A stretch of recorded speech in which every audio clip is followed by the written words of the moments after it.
Hi hello welcome to Disha TV. Pan India hero young rebel star Prabhas నటిస్తున్న most awaited movie Salaar release కి కేవలం వారం రోజులు మాత్రమే ఉంది. సినిమా రిలీజ్ దగ్గర పడుతున్నా ఇప్పటి వరకు మేకర్స్ ప్రమోషన్స్ ని స్టార్ట్ చేయలేదు. అసలు సలార్ ప్రమోషన్స్ ఉంటాయా లేకుండానే సినిమా రిలీజ్ చేస్తారా అనే అనుమానాలు కూడా వ్యక్తమవుతున్నాయి.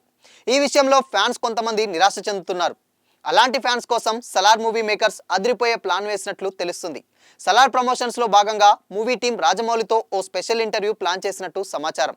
అంటే సలార్ టీం ని జక్కన్న ఇంటర్వ్యూ చేస్తాడన్నమాట. ప్రభాస్, ప్రశాంత్ నీల్, పృథ్వీరాజ్ సుకుమారన్లతో ఈ ఇంటర్వ్యూ ఉంటుందని అంటున్నారు. ఈ ముగ్గురితో రాజమౌళి ఇంటర్వ్యూని నెక్స్ట్ లెవెల్లో ప్లాన్ చేశారట మూవీ టీం. సలార్ రిలీజ్ కి ముందు ఇదే అతిపెద్ద ప్రమోషనల్ ఈవెంట్ కానుందని సమాచారం. సలార్ మూవీ టీంతో రాజమౌళి ఇంటర్వ్యూ డిసెంబర్ 16న ఉండనుందని టాక్ వినిపిస్తుంది. ప్రస్తుతం ఈ న్యూస్ సోషల్ మీడియా అంతటా వైరల్ అవ్వగా ఈ న్యూస్ తెలిసిన డార్లింగ్ ఫ్యాన్స్ ఫుల్ ఖుషి అవుతున్నారు. కాగా ఇటీవల సలార్ ట్రైలర్ని రిలీజ్ చేసిన మేకర్స్ డిసెంబర్ 13న ఫస్ట్ సాంగ్ని రిలీజ్ చేశారు. ఇందుకు సంబంధించి సూర్యుడు అంటూ సాంగే ఈ సాంగ్ని పృథ్వీరాజ్కి ప్రభాస్కి మధ్య ఉండే సీన్స్ ఆడియన్స్కి ఎంతో బాగా కనెక్ట్ అయ్యాయి. మరోవైపు సలార్ మూవీ టీంతో రాజమౌళి ఇంటర్వ్యూ ఫ్యాన్స్లో మరింత ఆసక్తిని నింపింది. ఇంటర్వ్యూలో మూవీ గురించి ఎలాంటి ఇంట్రెస్టింగ్ విషయాలు బయటకు రాబోతున్నాయి, రాజమౌళి డైరెక్టర్ ప్రశాంత్ నీల్ ప్రభాస్లను ఎలాంటి ప్రశ్నలు అడుగుతాడు అంటూ ఇంటర్వ్యూ కోసం ఫ్యాన్స్ ఎంతో ఎగ్జైట్మెంట్గా వెయిట్ చేస్తున్నారు. ప్రభాస్ నుండి చాలా కాలం తర్వాత వస్తున్న out and out action movie కావడంతో సలార్ కోసం అభిమానులు 1000 కళ్ళతో ఎదురు చూస్తున్నారు.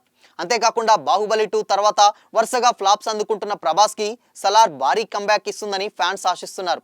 సుమారు 250 కోట్ల భారీ బడ్జెట్తో హోంబాలే ఫిలిమ్స్ ఈ సినిమాను నిర్మించింది. శృతి హాసన్ హీరోయిన్గా నటిస్తున్న ఈ సినిమాలో మలయాళం స్టార్ హీరో పృథ్వీరాజ్ సుకుమారన్, జగపతి బాబు విలన్స్గా కనిపించనున్నారు. మొత్తంగా ఇద్దరు ప్రాణమిత్రులు బద్ధ శత్రువులు అయితే ఎలా ఉంటుందనేది ట్రైలర్ చూస్తే మనకు అర్థమవుతుంది. సో కేజీఎఫ్ తర్వాత ప్రశాంత్ నీల్ డైరెక్షన్లో వస్తుంది కాబట్టి అందులోనూ ఇటు pan India star hero Prabhas అయ్యేసరికి ఈ మూవీ కోసం అందరూ ఈగర్గా వెయిట్ చేస్తున్నారు.